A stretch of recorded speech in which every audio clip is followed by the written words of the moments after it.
ಭಾಗ್ಯ ದೇವಸ್ಥಾನ ಇದು. ನೀನ್ ಫಸ್ಟ್ ಟೈಮ್ ನಾನು ನೋಡ್ದಲ್ವಾ, ನಿನ್ಗೇನ್ ಅನ್ನಿಸ್ತು? ದೇವ್ರು ಏನ್ ಕೊಡ್ಬೇಕು ಅಂತ ಇರ್ತಾನೋ ಅದನ್ನ ಕೊಟ್ಟೆ ಕೊಡ್ತಾರೆ ಗೈಸ್. ಆ ಕಡೆ ದೇವಸ್ಥಾನ ಇದೆಯಲ್ವಾ. Happy anniversary. ಏಯ್ ನಾನ್ ಕೊಟ್ಟಿದ್ದ. Hello guys, welcome back to my channel. So ಇವತ್ತು ನಮ್ಗೆ ತುಂಬಾನೇ special day, because it's our anniversary. 7 ವರ್ಷ ಸಕ್ಸಸ್ಫುಲಿ ನಾವು ಇಬ್ರು ಒಟ್ಟಿಗೆ ಕಂಪ್ಲೀಟ್ ಮಾಡಿದೀವಿ. ಇವತ್ತು ನಾವು ಒಂದ್ ಪ್ಲೇಸ್ಗೆ ಹೋಗ್ಬೇಕು ಅನ್ಕೊಂಡಿದೀವಿ. ಅದ್ ಎಲ್ಲಿಗೆ ಅಂದ್ರೆ ನಮ್ಮ ಒಂದು ಮ್ಯಾರೇಜ್ ಆಗಿರುವಂತಹ ದೇವಸ್ಥಾನಕ್ಕೆ. ಸೊ ಆಲ್ಮೋಸ್ಟ್ ಇಲ್ಲಿಂದ ಎಷ್ಟು 70 ಕಿಲೋಮೀಟರ್ಸಾ 70 ಕಿಲೋಮೀಟರ್ಸಾ ಮತ್ತೆ 85 ಕಿಲೋಮೀಟರ್ಸ್ ಇದೆಯಂತೆ. ಸೊ ಇವಾಗ ಅಲ್ಲಿಗೆ ಹೋಗ್ತೀವಿ. ಅಲ್ಲಿಗೆ ಹೋದ್ಮೇಲೆ ನಮ್ಮ ಒಂದು ಮ್ಯಾರೇಜ್ ಸ್ಟೋರಿನ ಸ್ವಲ್ಪ ಹೇಳ್ತೀನಿ. ಸ್ವಲ್ಪ ವಿಡಿಯೋ ಮಾಡೋದಕ್ಕೆ ಬೇಕು ಇವತ್ತು ಅಂತ 500 ರುಪೀಸ್ ಬ್ಲಿಂಕಿಟ್ ಅಲ್ಲಿ.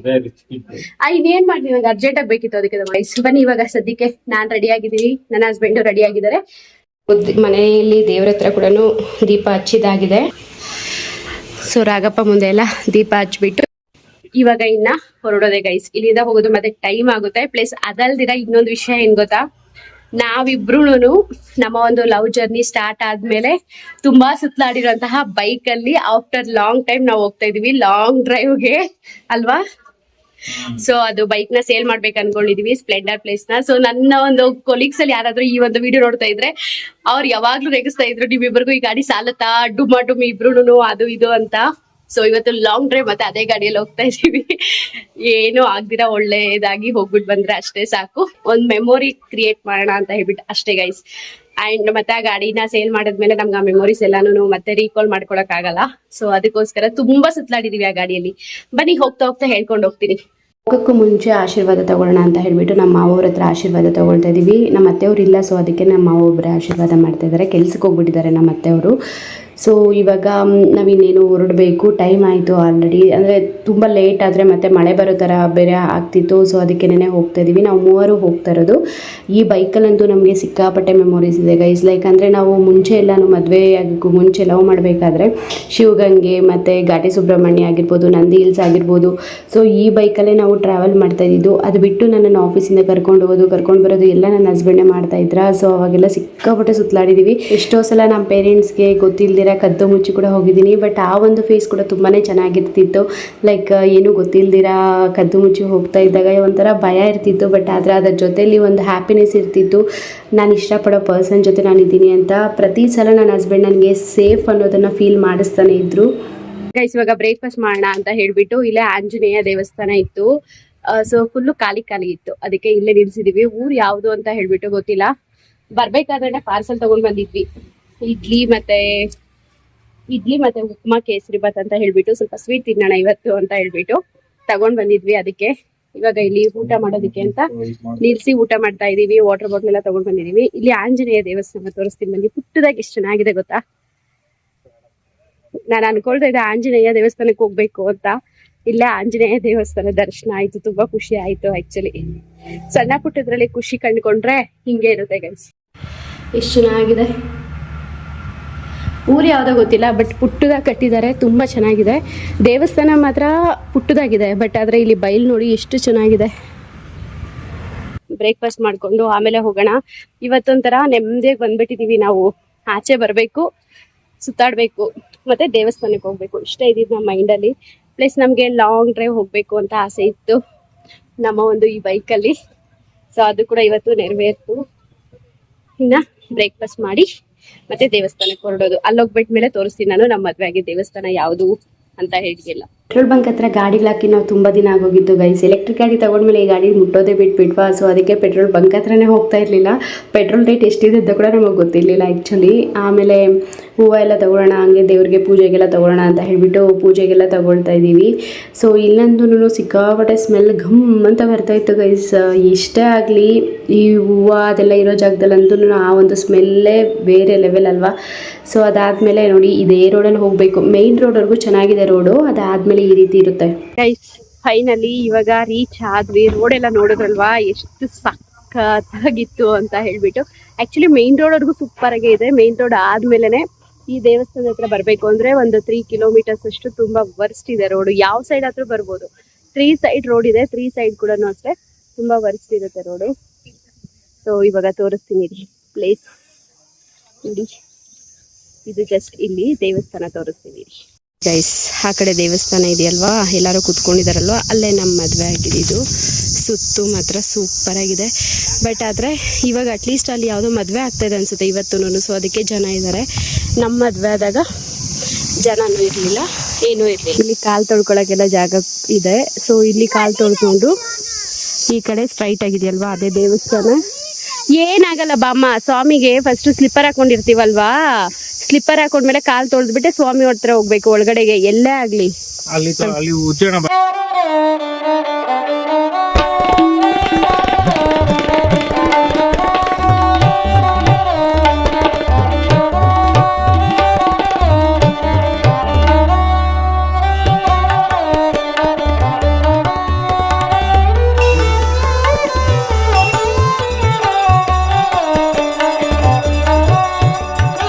ಮದುವೆ ಆಗಿದ್ದು ಚೌಡೇಶ್ವರಮ್ಮ ದೇವಸ್ಥಾನದಲ್ಲಿ. ಸೊ ಆ ತಾಯಿ ದಯೆಯಿಂದ ನಾವಿಬ್ಬರು ತುಂಬಾ ಖುಷಿಯಾಗಿದ್ದೀವಿ. ಅಲ್ಲಿ ದೇವರಿರೋದು ಎಕ್ಸಾಕ್ಟಾಗಿ ಇದೇ ಪ್ಲೇಸಲ್ಲಿ ನಮ್ಮಿಬ್ಬರದು ಮದುವೆ ಆಗಿದ್ದು ಗೈಸ್. ಇದೇ 7 ವರ್ಷದ ಹಿಂದೆ ನಮ್ಮ ಮದುವೆ ಆಗಿದ್ದ ದೇವಸ್ಥಾನ ಇದು.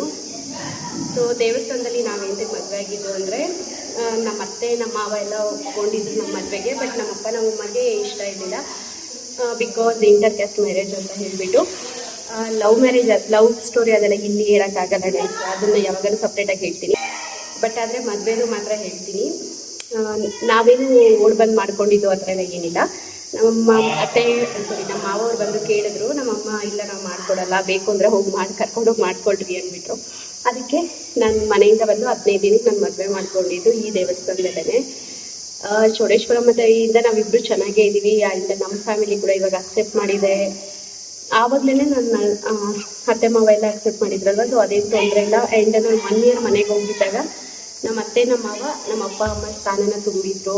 ಸೊ ಆ ಒಂದು ಮೇ ಬಿ ಕೃತಜ್ಞತೆಯಿಂದನೇ ಅನಿಸುತ್ತೆ. ನಾನು ಕೂಡ ಅವರು ಏನಾದರೂ ಒಂಚೂರು ಚಿಕ್ಕ ಪುಟ್ಟ ನೋವಾದರೂ ಕೂಡ ನಾವು ಅದನ್ನು ತಲೆ ಕೂಡ ಹಾಕ್ಕೊಳ್ಳಲ್ಲ, ಇಗ್ನೋರ್ ಮಾಡಿ ಬಿಟ್ಬಿಡ್ತೀವಿ. ಸೊ ಆಮೇಲೆ 1 ಇಯರ್ ಆದಮೇಲೆ ನಮ್ಮಪ್ಪ ನಮ್ಮ ಒಂದಾಗಿದ್ದು. ಬಟ್ ಆದರೆ ನಾವು ಮದುವೆ ಆದಾಗ ನಮ್ಮಪ್ಪ ನಮ್ಮಮ್ಮ ಅಂತ ಯಾರು ನಮಗಿರಲಿಲ್ಲ. ನೀನು ಹಿಂಗೆ ಮಾಡು ಹಂಗೆ ಮಾಡು, ನೀನು ಹಿಂಗಿರು ಅತ್ತೆ ಮನೇಲಿ ಅಂತ ಹೇಳಕ್ಕೆ ನನಗಂತೂ ಯಾರೂ ಇರಲಿಲ್ಲ.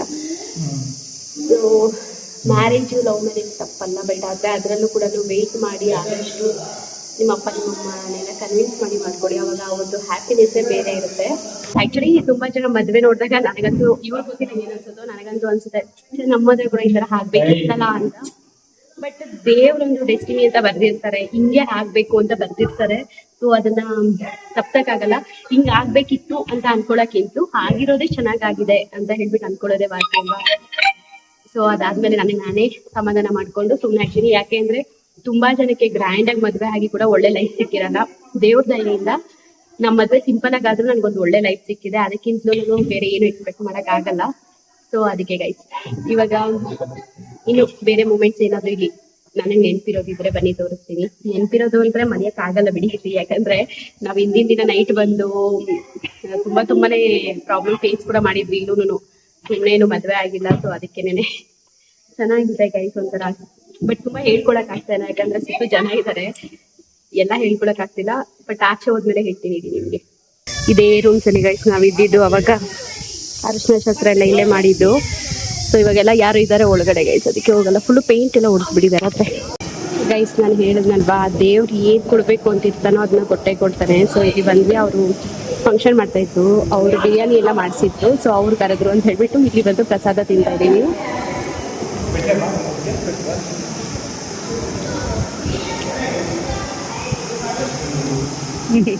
ಗೈಸ್ ಇವಾಗ ಫೈನಲಿ ಊಟ ಎಲ್ಲ ಮಾಡ್ಕೊಂಡು ಬಂದು ಆರಾಮಾಗಿ ಹೊಂಗೆ ಮರ ಕೆಳಗಡೆ ಕೂತಿದೀವಿ. ಸೊ ಬಿರಿಯಾನಿ ಸಿಕ್ತು, ಬಿರಿಯಾನಿ ತಿಂದ್ವಿ. ಆಮೇಲೆ ಅನ್ನ ರಸ ಸ್ವಲ್ಪ ಇಟ್ರು. ಅವರು ಪಾಪ ಹೊರಡ್ತಾ ಇದ್ರು. ಹೊರಡೋ ಟೈಮಲ್ಲಿ ನಮ್ಗೆ ಊಟ ಇಟ್ಟಿದ್ದು. ಮತ್ತೆ ನಮ್ಮ ಪಾಪುಗೆ ಅಂತ ಹೇಳ್ಬಿಟ್ಟು ಕರ್ಡ್ ರೈಸ್ ತಗೊಂಡ್ ಬಂದಿದ್ದೆ, ಅದು ಕೂಡ ತಿನ್ಸಿದ್ದಾಯ್ತು. ಸೊ ಫೈನಲಿ ನಮ್ಮ ಒಂದು 7th ಆನಿವರ್ಸರಿಗೆ ನಾವು ಮದುವೆ ಆಗಿರೋ ಪ್ಲೇಸಿಗೆ ಬಂದಿದ್ವಿ. ನಿಜವಾಗ್ಲೂ ತುಂಬಾನೇ ಖುಷಿ ಆಯ್ತು ನನಗೆ. ಅಂಡ್ ಇದು ಒಂಥರ ನಮ್ಗೆ ತುಂಬಾ ಚೆನ್ನಾಗಿತ್ತು ಎಕ್ಸ್ಪೀರಿಯನ್ಸ್. ಯಾಕಂದ್ರೆ ಆ ಗಾಡಿ ನಾವು ಯೂಸ್ ಮಾಡಿ ತುಂಬಾ ದಿನಗಳೇ ಆಗೋಗಿತ್ತು, ತಿಂಗಳುಗಳಾಗೋಗಿತ್ತು actually. So after long time ಆ ಗಾಡಿಯಲ್ಲಿ ಬಂದ್ವಿ. ಆಮೇಲೆ ನಾವು ಮದುವೆ ಆಗಿರೋ ದೇವಸ್ಥಾನಕ್ಕೆ ಬಂದ್ವಿ. ಮತ್ತೆ ಅದಾದ್ಮೇಲೆ ಆಂಜನೇಯ ದರ್ಶನ ಕೂಡ ಆಯ್ತು. ಆಮೇಲೆ ಅನ್ಎಕ್ಸ್ಪೆಕ್ಟೆಡ್ ಆಗಿ ನಾವು ಇವತ್ತು ದೇವರ ಪ್ರಸಾದ ಆಗಿ ಬಿರಿಯಾನಿ ಕೂಡ ತಿಂದ್ವಿ.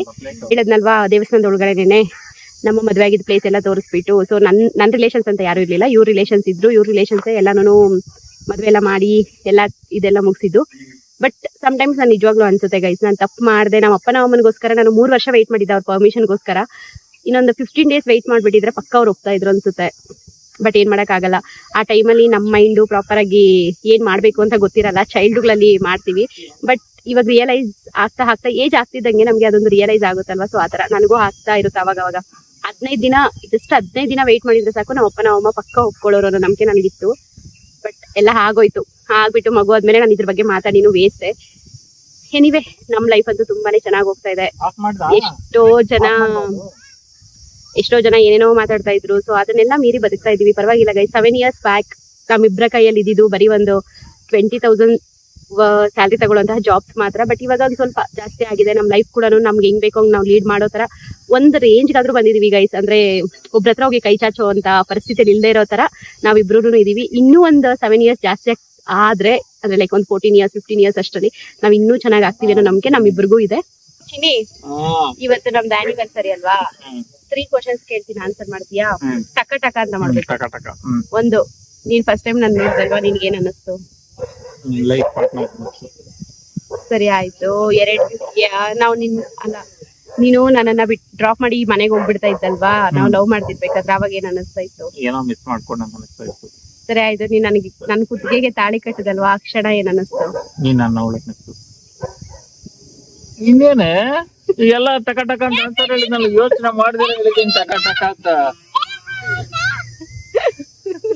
ಇನ್ನೇನು ಹೇಳೋಗಲ್ಲ, ನಗಿಯೋದ್ ನೋಡಬಿಟ್ಟಿರಿ.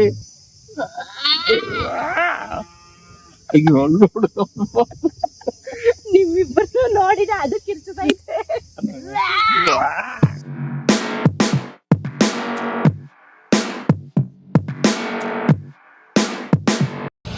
ಇದೇನಿದೆ ಅಲ್ಲ, ಇದು ಗೋಡಂಬಿ, ಇದು ಅದ್ರ ಕಾಯಿ.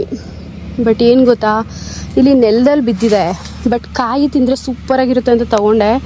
ಕಾಯಿಗಳಿಲ್ಲ ಇಲ್ಲಿ ಗೈಸ್. ಏನು ಗೊತ್ತಾ, ಆದರೆ ಈ ಕಡೆ ಬಂದರೆ ಫುಲ್ಲು ಈ ಥರ ಗೋಡಂಬಿ ಗಿಡಗಳಂತೂ ಬೇಜಾನ್ ಹಾಕಿರ್ತಾರೆ. ಸೊ ಬಟ್ ಕಾವಲು ಇರ್ತಾರೆ, ಕೀಳಕ್ಕಾಗಲ್ಲ. ಇದು ಕೂಡ ಅಷ್ಟೇ, ಒಂದು 2 days ಬ್ಯಾಕ್ ಏನೋ ಕಿತ್ಬಿಟ್ಟಿದ್ದಾರೆ. ಎಲ್ಲಾನು ಕಾಯಿಗಳನ್ನ ಬಿಸಾಕ್ಬಿಟ್ಟಿದ್ದಾರೆ, ಬೀಜ ಎಲ್ಲ ತಗೊಂಡೋಗ್ಬಿಟ್ಟಿದ್ದಾರೆ. ಸೊ ಈ ಕಡೆ ತುಂಬಾ ಗಿಡ ಈ ತರ ಇದೆ, ತೋಟಗಳಲ್ಲಿ ಈ ತರದ ಹಾಕ್ಬಿಟ್ಬಿಟ್ಟಿರ್ತಾರೆ. ಮರ ನೀವು ನೋಡ್ತಾ ಇರ್ಬೋದು ಎಷ್ಟು ಚೆನ್ನಾಗಿದೆ ಅಂತ. ಈ ಕಡೆ ಇದೆ, ಆ ಕಡೆ ಇದೆ, ಮತ್ತೆ ಇನ್ನು ಆ ಕಡೆ ಕಾಂಪೌಂಡ್ ಪಕ್ಕ ಎಲ್ಲ ಇದೆ ದೊಡ್ಡ ದೊಡ್ಡ ಮರಗಳೇ. ತುಂಬಾ ಚೆನ್ನಾಗಿ ಕಾಯಿನೂ ಬಿಟ್ಟಿರುತ್ತೆ. ಇದಕ್ಕೆಲ್ಲ ಜಾಸ್ತಿ ನೀರ್ ಬೇಡ ಅಂತ ಅನ್ಸುತ್ತೆ. ನ್ಯೂ ಅಡ್ವೆಂಚರ್ಸ್ ಮಾಡ್ತಾ ಇದೀವಿ ನಾವ್ ಇವತ್ತು. ಸಿಕ್ಕಿರೋ ಹತ್ರ ಎಲ್ಲ ತಿರುಗ್ಲಾಡ್ಕೊಂಡು ಚೆನ್ನಾಗಿ ಹೋಗ್ಬಿಡ್ತು ಡೇ. ಹಾಗೆ ಆನ್ ದಿ ವೇಲ್ ಬರಬೇಕಾದ್ರೆ ನನ್ನ ಹಸ್ಬೆಂಡ್ ಏನೋ ಚಾಟ್ಸ್ ತಿನ್ಕೊಂಡು ಹೋಗೋಣ ಅಂತಂದ್ರು. ಸೊ ಅದಕ್ಕೆ ಸರಿ ಅಂತ ಹೇಳ್ಬಿಟ್ಟು ನಿಲ್ಲಿಸ್ಬಿಟ್ಟು ನನ್ನ ಹಸ್ಬೆಂಡ್ ಮಸಾಲೆ ಪುರಿ, ನಮ್ಮ ಪಾಪು ವಡೆ ಮತ್ತು ನಾನು ಪಾನಿಪುರಿ ತೊಗೊಂಡು ತಿನ್ಕೊಂಡು ವಾಪಸ್ ಬಂದ್ವಿ. ಮನೆಗೆ ಬರೋ ಅಷ್ಟರಲ್ಲಿ ಲೇಟಾಗಿ ಹೋಗಿತ್ತು ಅಂತ ಹೋಟೆಲಿಂದ ಆರ್ಡ್ರ್ ಮಾಡಿದ್ವಿ ಬಿರಿಯಾನಿ. ಸೊ ಮನೆಯವ್ರಿಗೂ ಕೂಡ ನಾನ್ ವೆಜ್ ಎಲ್ಲರಿಗೂ ಒಟ್ಟಿಗೆ ಮಾಡಿಬಿಡೋಣ ಅಂತ ಹೇಳ್ಬಿಟ್ಟು ಎಲ್ಲರಿಗೂ ಬಿರಿಯಾನಿ ಆರ್ಡ್ರ್ ಮಾಡಿ ಕಬಾಬ್ ಆರ್ಡ್ರ್ ಮಾಡಿದರು. ಸೊ ಅದನ್ನು ಕೂಡ ತಿನ್ಕೊಂಡು ಮಲ್ಗೋಣ ಅಂತ ಹೋದ್ವಿ. ಅಷ್ಟೊತ್ತಿಗೆ ಆಕಾಶ್ ಅವ್ರು ಕೇಕ್ ತೊಗೊಂಡು ಬಂದಿಟ್ಟಿದ್ರು. ಸೊ ಅವ್ರು ತಂದಿದ್ದ ಕೇಕ್ನ ನಾವು ನಮ್ಮ ಆ್ಯನಿವರ್ಸರಿ ದಿನ ಕಟ್ ಮಾಡಿಲ್ಲ, ನೆಕ್ಸ್ಟ್ ಡೇ ಕಟ್ ಮಾಡಿದ್ವಿ ಗೈಸ್. ಸೊ ಆಕಾಶು ಮತ್ತು ಸಂತು, ಯಶು ಎಲ್ಲ ಬಂದಿದ್ದರು. ನಮ್ಮ ಮಾವವ್ರ ಮೇಲೆ ಇದ್ಬಿಟ್ಟಿದ್ರು. ಸೊ ಅದಕ್ಕೆ ನಮ್ಮ ಅತ್ತೆಯವ್ರು ಮಾತ್ರ ಇದ್ದರು. ಎಲ್ಲರೂ ಸೇರಿ ಕೇಕ್ ಕಟ್ ಮಾಡಿದ್ವಿ. Thank you so much Akash, Santu, Yashu. ಈ ಒಂದು ಸ್ಪೆಷಲ್ ಡೇ ದಿನ ಇನ್ನೂ ಒಂದು ಸ್ಪೆಷಲ್ ಆಗಿ ಇರೋ ಥರ ಕೇಕ್ ಕಟ್ ಮಾಡಿಸಿದ್ದಕ್ಕೆ. ಒಂಥರ ನಿಜ ಹೇಳಬೇಕಂದ್ರೆ ಈ ಒಂದು 7 years ಜರ್ನಿಯಲ್ಲಿ ನಾವು ತುಂಬಾ ಅಪ್ಸ್ ಆ್ಯಂಡ್ ಡೌನ್ಸ್ ನೋಡಿದ್ದೀವಿ. ಲೈಕ್ ಅಂದರೆ ಕೆಲವೊಂದು ಸಲ ಜಗಳ ಆಡಿದ್ದೀವಿ, ಕೆಲವೊಂದು ಸಲ ಕಿತ್ತಾಡಿದ್ದೀವಿ. ಬಟ್ ಆದರೆ ನಾವು ಏನೇ ಮಾಡಿದ್ರು ಕೂಡ ನಮ್ಮ ರೂಮಿಗೆ ಮಾತ್ರ ಗೊತ್ತಿರುತ್ತೆ ಗೈಸ್ ನಾವು ಕಿತ್ತಾಡಿದ್ದೀವಿ ಅಂತ ಹೇಳಿಬಿಟ್ಟು. ನಾವು ಹೇಳೋರ್ಗೂ ಆಚೆ ಯಾರಿಗೂ ಗೊತ್ತಾಗಲ್ಲ. ಸೊ ಆ ಥರ ನಾವು ಮೇಂಟೈನ್ ಮಾಡ್ತೀವಿ. ಯಾವತ್ತೇ ಆಗಲಿ ನಮ್ಮ ಒಂದು ಇಶ್ಯೂಸ್ನ ನಾವು 4 ಜನದ ಮುಂದೆ ಅಥವಾ ನಮ್ಮ ಫ್ರೆಂಡ್ಸ್ ಮುಂದೆ ಅಥವಾ 3ನೇವ್ರ ಕಿವಿಗೆ ಹಾಕಿದಾಗ ಮಾತ್ರ ಸಂಸಾರ ಹಾಳಾಗೋದು. ಯಾಕೆ ಅಂದರೆ ನೀವು ಹೇಳಿದಾಗ ಕೇಳಿಸ್ಕೊಳ್ಳೋವಾಗ ಕಿವಿ ಅವ್ರದ್ದು ಚೆನ್ನಾಗೇ ಇರುತ್ತೆ. ಬಟ್ ಬೇರೆಯವ್ರ ಹತ್ರ ಮಾತಾಡಬೇಕಾದ್ರೆ ಅವ್ರಿಗೆ ಗೊತ್ತಿಲ್ಲದಿರೇನೆ ಅವ್ರ ಬಾಯಿಂದ ಮಾತು ಆಚೆ ಬಂದುಬಿಟ್ಟಿರುತ್ತೆ. ಸೊ ಯಾವತ್ತೂ ಕೂಡ ಅಲ್ಲಿವರೆಗೂ ತಂದು ಇಟ್ಕೋಬೇಡಿ. ನೀವು ಕೂಡ ಅಷ್ಟೇ, ನಿಮ್ಮ ಒಂದು ಲೈಫಲ್ಲಿ ಏನೇ ಆದರೂ ಕೂಡ ಆರಾಮಾಗಿ ಹ್ಯಾಪಿಯಾಗಿ ಲೈಫ್ನ ಲೀಡ್ ಮಾಡಿ ಗೈಸ್. ಸೊ ಇಷ್ಟನ್ನು ಹೇಳ್ತಾ ಈ ಒಂದು ವಿಡಿಯೋನ ಇಲ್ಲಿಗೆ ಎಂಡ್ ಮಾಡ್ತೀನಿ. Thank you so much guys full video ನೋಡಿದ್ದಕ್ಕೆ. Bye bye, take care.